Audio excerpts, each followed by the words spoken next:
mayamna angel horror hariba channel asibu support tawbiu like subscribe tawbiu channel asida nungai raba video kaya su uba phangbigani channel asigi link description da hapcharamge mayamna amuktang miyeng changbiu mi sa 3 trailer video asibu su miyeng tabiu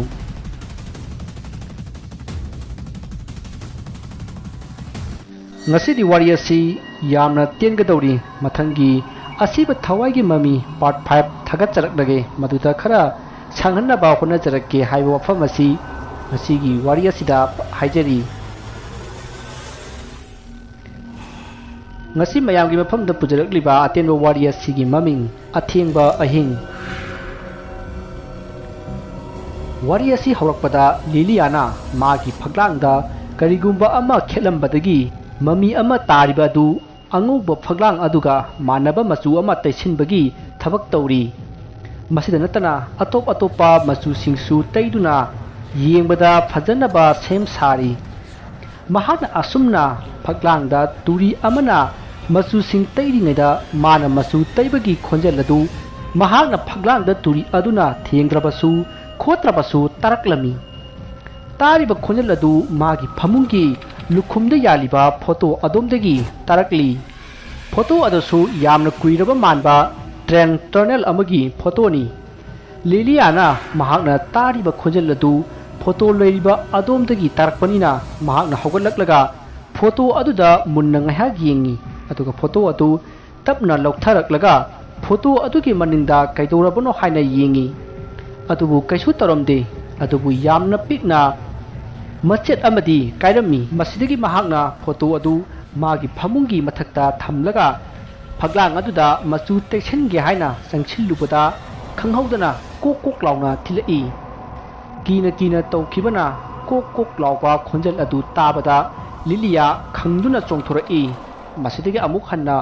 mahakna hogalaklaga machu teisinge hek tawbaga khanghaudana magi mase adu phone torai khonjal aduna mahak amukasu khangni masdagi mahakna phaglang aduda ngahak jinglaga phaglang aduda jalamba photo adu amukhana yansilli masidagi mahakna phone adu wokhatlaga wari sanakhre asumna matamdu haukiduna numidangi matam oirakle asumna lilia nungaina tumli matam masida lilia masa adu mangphattaba mangbagi mawongda phrang launa kauri matam aduda ngasai photo thetkiba phaglang aduda kok thinlaki adubu liliyadi khonjal adu tadana nuaina adumak tumli adubu masada karigumba khara phawgum tumjarabasu nena tana tumba yaramde masa adu koileng lingli masidagi liliya tuminna amuk tumthakre tanja asida liliyana yalamba photo aduga thangnaba photo ama lengba hori masida natana ngasai liliana yankhiba photo adusu machi lengai tawriba singasi liliyadi karisu khangdana adum tumli matamasida mana yalamba photo adu maning mamang onthoknaba hori photo aduna maning mamang onthoknabagi uru lerpada liliya masada saina phangbagum makok adu fere hairi asamna hawjiti photo adu mamai makok onthoknaraga laikhre matamasida liliyagi masada supliba phaju adu tapna kanagumba amana khuyaromda singthakre matamasi phawba liliyadi karisu khangtana adumak tumli adubu mahak makok adu yet oida hut leiduna manglaknabagi mawong tori tanja aduda manakta leriba photo adusu gap chongdai liliyasu makok adu fere hairi aduga mana thelamba photo adu hojikti chakragumna huru lerakle masdagi photo adu leimaida kelai aduga photo yalamba mafam adudagi musen muba mahi khara thorai somda liliyasu makok adu fere haiba lepte musin muba mahi thorakliba phaglang adudagi musin muba makhut ama tingthorakle aduga liliyada soke hek tawbaga liliyagi masigi phone kon lakhi masida musin muba khut aduna phone adugi mamaida